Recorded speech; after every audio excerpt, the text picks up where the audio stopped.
Especialistas dizem que o grafeno tem potencial para movimentar 4 trilhões de reais nos próximos 10 anos. Um material que é 300 vezes mais resistente que o aço, extremamente fino, pode provocar e deve provocar uma nova revolução tecnológica. Um condutor de eletricidade mais eficiente do que o cobre, além de ser um material melhor para a fabricação de produtos eletrônicos. Eletrodomésticos que tomam iniciativas sozinhos para ajudar na administração de uma casa. Uma internet superveloz que permite cirurgias à distância. E até carros voadores que prometem revolucionar o trânsito nas cidades. A inteligência artificial é encarada como uma grande oportunidade por uns e como uma ameaça por outros. A computação cognitiva pode auxiliar com a automação de inúmeras tarefas que incomodam o ser humano. E, ao mesmo tempo, muitas profissões podem desaparecer, gerando desemprego.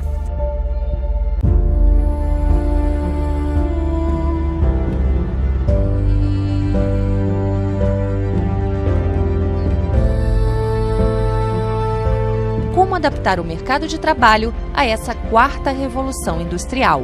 Milhões de empregos podem ser ameaçados pelos robôs. Na medicina, máquinas já conseguem diagnosticar doenças, incluindo tipos de câncer, tão bem quanto um médico humano.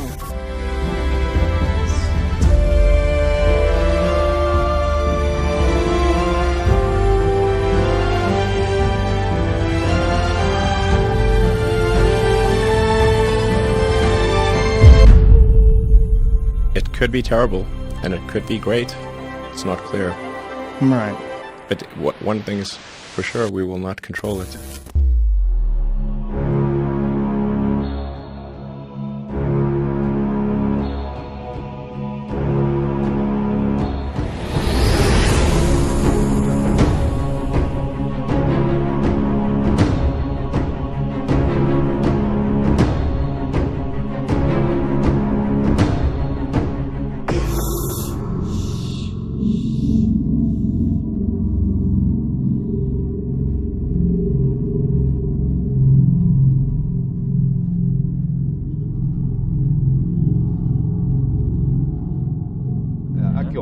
A nossa capinha. A capinha. Coisa à toa, né? Isso aqui protege contra a poluição eletromagnética. Isso aqui é um micro-ondas. Você fica com o micro-ondas meia hora, começa a esquentar a orelha, não começa? Está cozinhando neurônio, está estragando neurônio. Então hoje existe a proteção. Isso aqui é um problema seríssimo. As crianças na Califórnia, nos últimos 10 anos, dobraram a incidência de tumor de cérebro, porque o pai dá para a criança de 7 anos de idade um celular. E o crânio, a calota craniana da criança tem a metade da espessura de um adulto. Essa onda entra e prejudica, e começa a dar tumor. A major U.S. government study on rats finds a link between cell phones and cancer, an explosive development in the long-running debate over the health effects of mobile phones.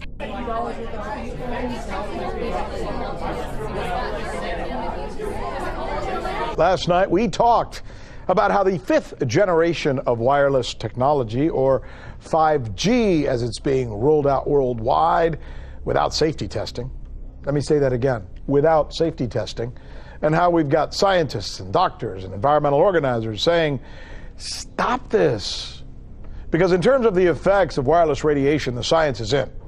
Wireless radiation can lead to cancerous heart tumors, brain tumors, DNA damage. Wireless radiation is linked to infertility, to autism, Alzheimer's, and more. And guess what? All the effects that I just listed, those are some of the effects that are known according to the technology that's being seen today. So, what happens when we roll out the next technology, 5G? How much more powerful is 5G? How much more troublesome might it be?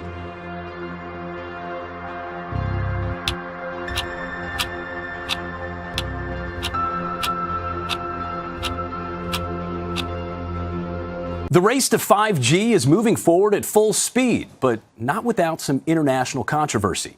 President Trump tweeted today that he, quote, wants to see 5G and even 6G technology in the United States as soon as possible.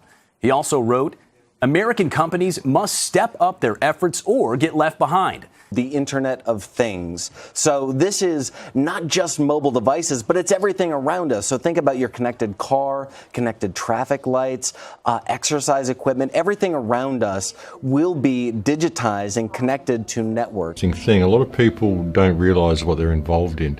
Just the simple fact of using credit cards, using smartphones, and all of this automated system is the problem. People don't realize what it is. This system we're being led into is the New World Order in itself. The 5G smart grid is the New World Order, the Internet of Things. It's the New World Order. So the 5G grid not only will it track everything you do, it can be used as a weapon. It can be used as a microwave cannon. It can be used to disable people, to track people. It can see through walls. It can see what you're carrying, whether you're carrying money, whether you're carrying a weapon, all of this sort of stuff. So it's very, very evasive. Plus it does all sorts of damage to us biologically. It damages our cell structure, damages the cell structure of all food, changes the cell structure of everything that it comes into contact with. And the 5G system will be a blanket system, blanket wave of communication. We've got so many people distracted on so many issues trying to address the government corruption and all of this stuff. They're not realizing that this is all rolling out, and in another 3 or 4 to 5 years, they're just going to wake up and go, what happened? How did I suddenly find myself in this digital prison? Because that's what it is. That's virtually what it is. It's a digital prison, a digital control grid. And if you want to participate in this society, you're going to have to participate in the smart grid.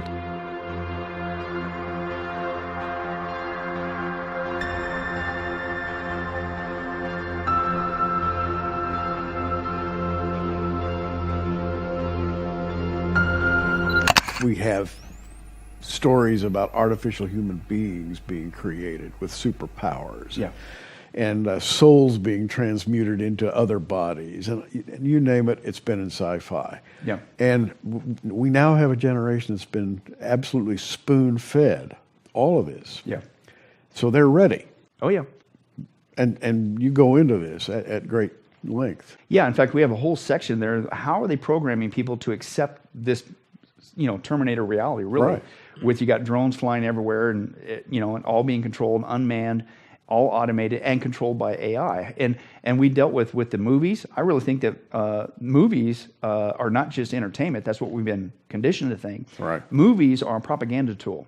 And movies are utilized today, I believe, to prepare us for the future that is being built for us, whether we like it or not. Mm-hmm. And so, back to the Terminator thing. If anything, they did a fantastic job of predicting and showing us what's coming. And you're right. You look at every basic superhero movie scenario that's going on right now, whether it be Marvel, whether it be DC Comics and all that stuff, that's the biggest craze. What are these people? It's all about this super technology, this Skynet scenario. You could tap into this global system. You got artificial intelligence and creating the super intelligence that either becomes a threat or then some would say, no, it's going to benefit. And when we get to that point, then we've got the entire human experience being controlled by a machine, which will dictate everything according to an economic value and dictate everybody's value according to their economic worth. So this is a very, very bad situation for mankind to be led into under the guise of convenience and making our lives easier. It's really not going to do that at all. It's going to be used to lock down the world because underneath it is the surveillance system that is the smart grid, and underneath that is the weapons system that it can be turned into if you don't comply with the smart grid. And it gets to the point where if you do decide not to comply, you become a dissident, they can simply switch you off, switch your chip off.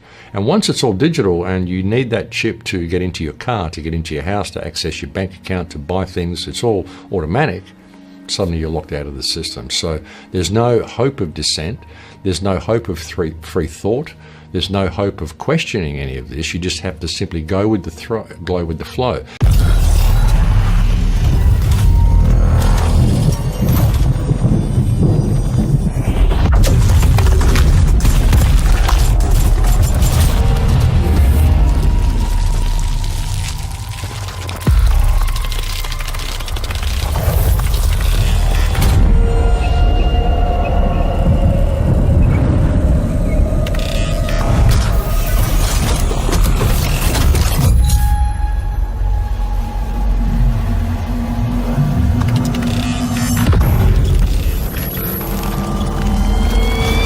But did you know that Google back in the day, they admitted the reason why they came out wasn't about another search engine.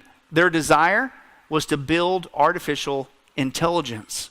Watch this little nugget. I did talk to Larry Page when Google first started because I was really perplexed about why would anybody make a new search engine when we had Alta Vista, which was the current search engine. It seemed good enough. And he said, oh, it's not to make a search engine, it's to make an AI. AI? Larry Page, Sergey Brin, the two co-founders of Google, I thought they was just all about just a search engine. So what did this guy spill the beans on? They admitted at the very beginning, no. We're here to create AI. And you go, well, how are they going to do that?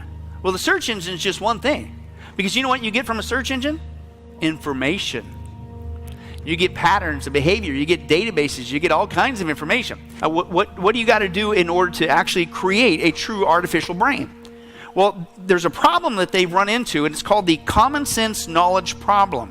Okay? And that's basically the fancy word of saying there's no shortcuts to creating a true artificial intelligence. Right? You have to manually hand feed it every single day information, just like we receive information. Right? How do we develop intelligence? The human brain. Every day that we've been alive, we receive information through the eyes and the ears and the five senses, right? Well, that's what they ran into. You can't do a shortcut. In order to truly mimic the human brain, artificial intelligence, you have to hand feed this AI system every day as much information as you can.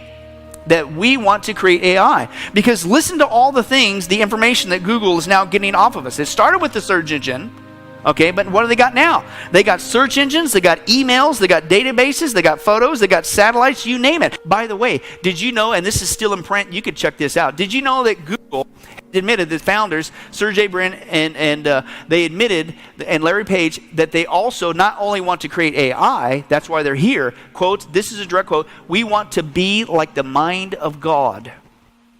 So when you've got a system that is putting an economic value on every human life and every human action, this is a psychopathic system that will discard people if they cannot pay for every action they perform.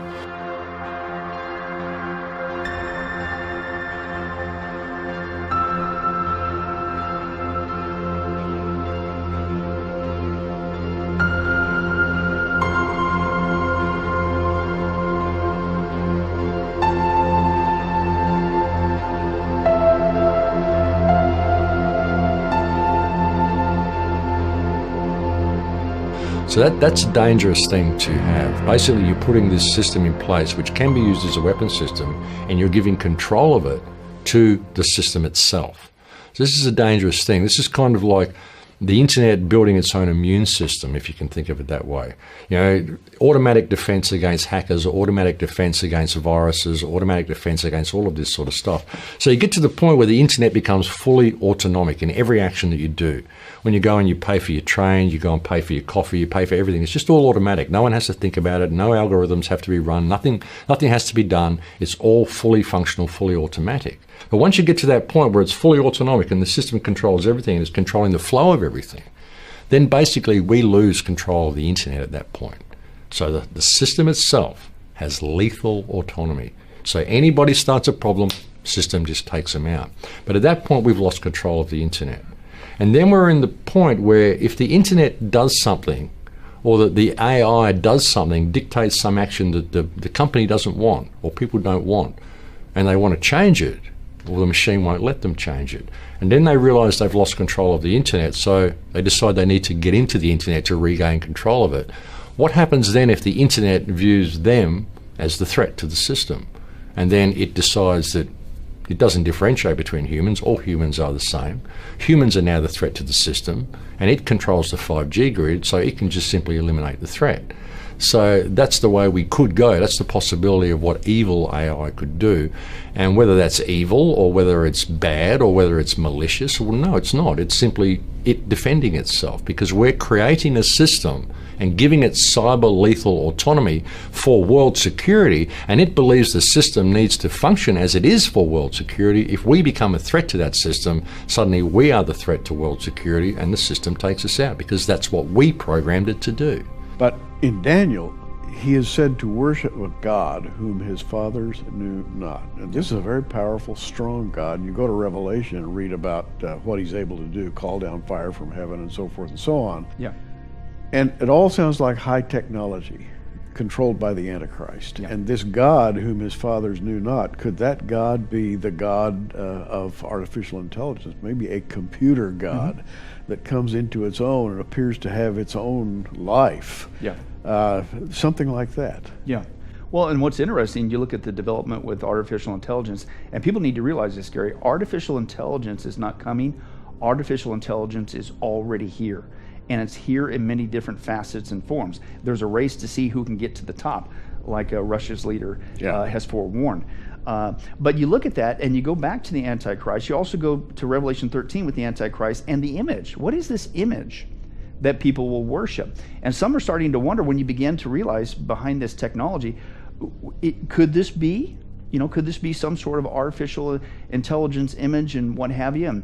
And you're thinking, well, people, would they really worship an image? Well, yeah. It's what's called the image of the beast. Right, exactly. But you look at also not just the development of artificial intelligence for the military, but just in general, we have people right now, you see their hearts wanting an antichrist worship scenario. They don't want there to be the Christian God, but they do want to worship something.